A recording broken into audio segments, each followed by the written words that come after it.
Bueno, primero, muy buenas tardes a todos. Antes de empezar, quiero agradecer tanto a la universidad como a la UNAV que me hayan dado la oportunidad de participar en esta mesa redonda. Es para mí algo muy agradable el poder compartir con vosotros un tiempo en el que podamos hablar de mediación familiar.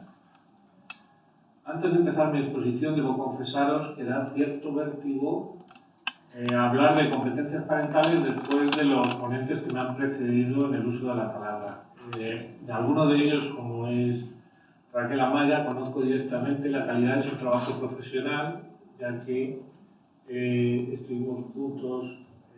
o por lo menos yo fui su alumno en un curso de competencias parentales hace muchos años ya, en la que de alguna manera pues impartió ella para la UNAV, que es la organización en la que yo trabajo. En la exposición que voy a realizar voy a tratar de hablar de lo que es la mediación familiar,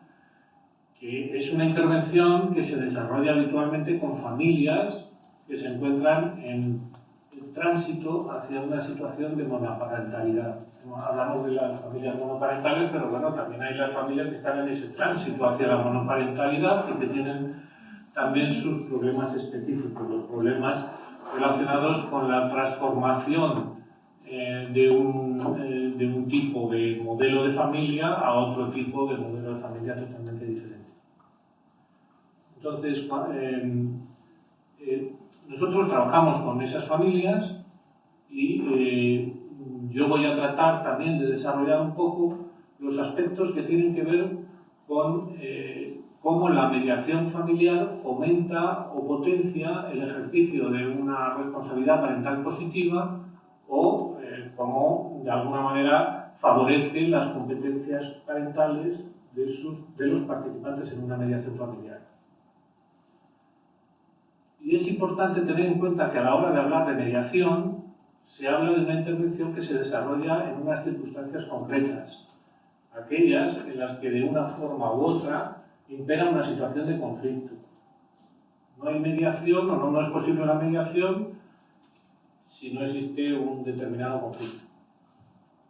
Por tanto, las reflexiones que voy a hacer no están relacionadas con las competencias parentales desde el punto de vista de unas circunstancias habituales de la vida cotidiana que todos podemos tener, los conflictos que nos enfrentamos en esa vida cotidiana, sino de otras circunstancias, aquellas en las que de un determinado conflicto se ha instalado de una forma puntual o permanente en nuestras vidas. Y es importante tener en cuenta que cuando se dan ese tipo de circunstancias, incluso el que podríamos considerar como el más competente o el más hábil, pues seguramente siempre saca una peor nota en este tipo de circunstancias.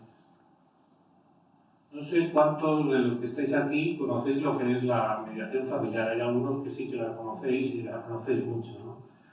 Pero de todas maneras yo, para poder hablar del lugar que ocupan las competencias parentales o el fomento de las competencias parentales dentro de lo que es la mediación, no me queda más remedio que intentar explicaros un poco las características principales de lo que es la mediación. El primer aspecto a considerar es que la mediación familiar es una intervención heterogénea y eso quiere decir que tiene un objetivo concreto, como es la gestión del conflicto, pero que, dependiendo del ámbito de aplicación en el que se desarrolle, adquiere sus propias particularidades. Así, por ejemplo, en la mediación familiar, en situaciones de separación o divorcio, que es en la que yo habitualmente trabajo, se establece una negociación entre iguales dirigida a organizar la forma en la que van a ejercer las responsabilidades parentales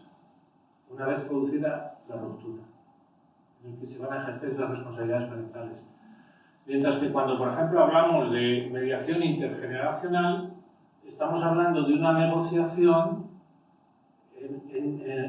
que se encuentra en función de una relación jerarquizada entre padres e hijos, y que el mediador debe hacer prevalecer a lo largo de la intervención. Cuando hablamos de la mediación escolar, por ejemplo, hablamos de una mediación en la cual el objetivo es formar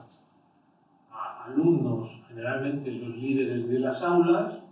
para que ellos puedan hacer las funciones de la mediación en los conflictos que se generen en la convivencia escolar. Y por último, cuando hablamos, por ejemplo, de la mediación penal con menores infractores, pues hablamos de un tipo de mediación en la que no podemos hablar ni del conflicto, ni podemos hablar de negociación. No es apropiado hablar de ello, porque en realidad de lo que se trata es de establecer un diálogo dirigido a que el menor infractor pueda restaurar el daño causado a la víctima y asumir las responsabilidades directamente de sus actos. No sé si se entiende, por tanto, que cuando hablamos de mediaciones hablamos de un concepto genérico, algo que tiene sus propias características y sus propias particularidades en función del ámbito en el que vayamos a aplicarla. Es una herramienta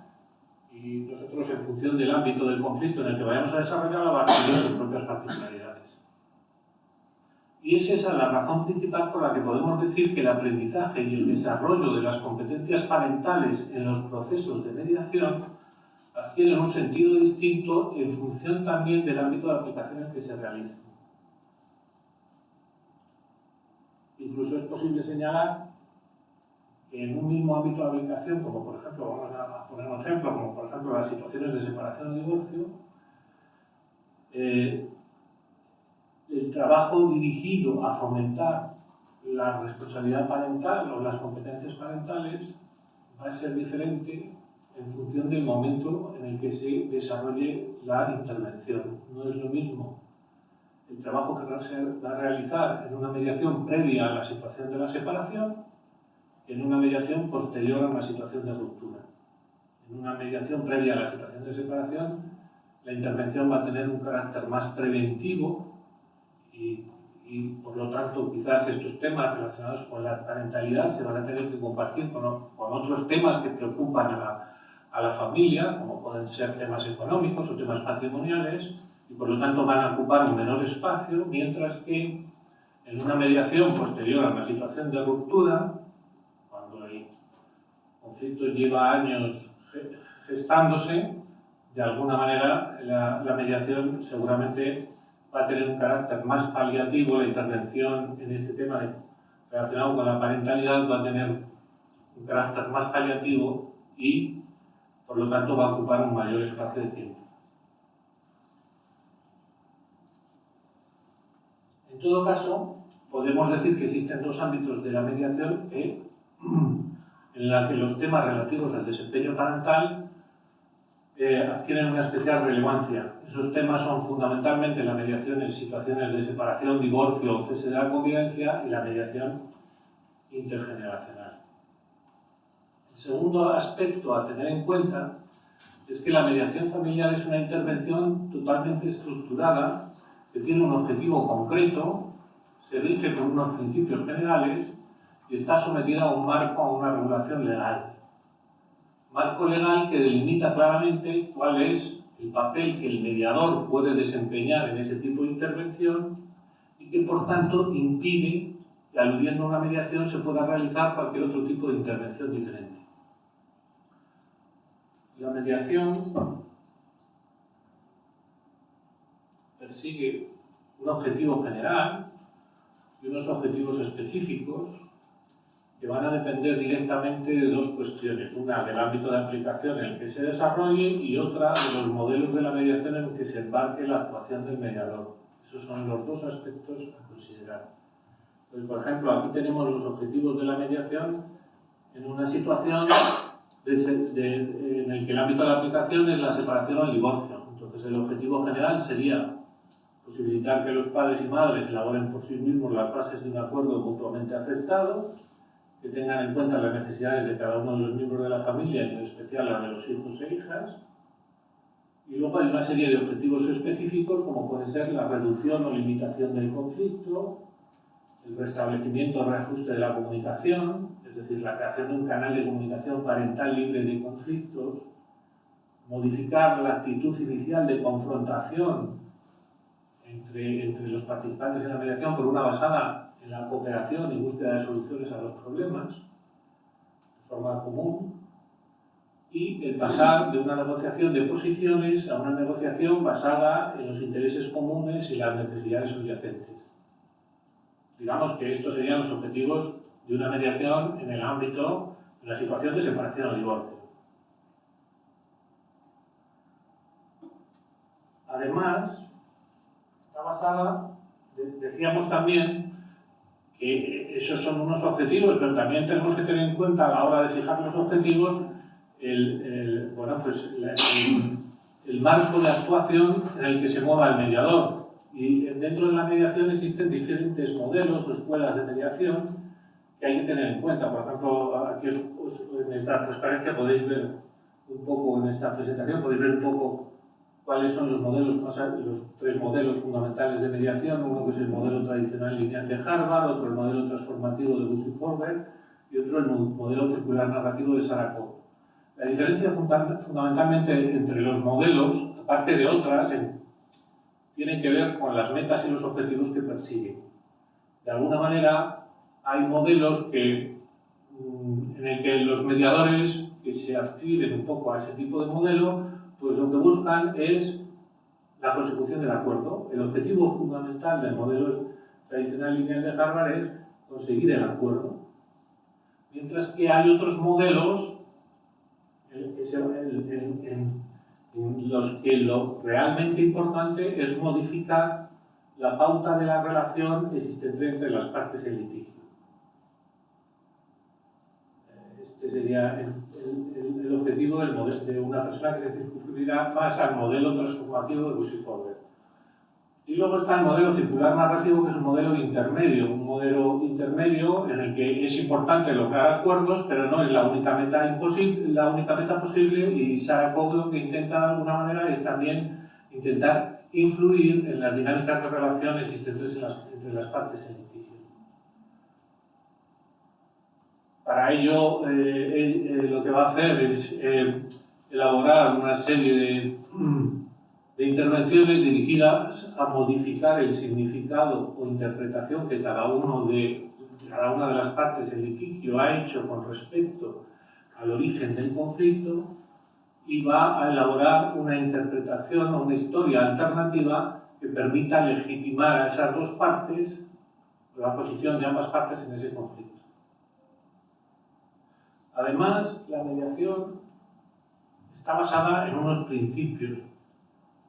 generales. Uno de ellos es el de la voluntariedad, no aparece ahí, pero la mediación no me voy a extender mucho en él porque no tiene mucho sentido. No es posible obligar a nadie a que negocie algo, y mucho menos a que llegue a un acuerdo. Es decir, la mediación siempre es voluntaria, y de vez en cuando se oyen voces por ahí de que debería de ser obligatoria, o que en algunos países es obligatoria. Esto no es del todo así. La obligatoriedad es fundamentalmente asistir a una primera entrevista informativa, es decir, se obliga a las personas a estar informados sobre lo que es la mediación antes de emprender un litigio, pero en ningún caso a realizar una mediación.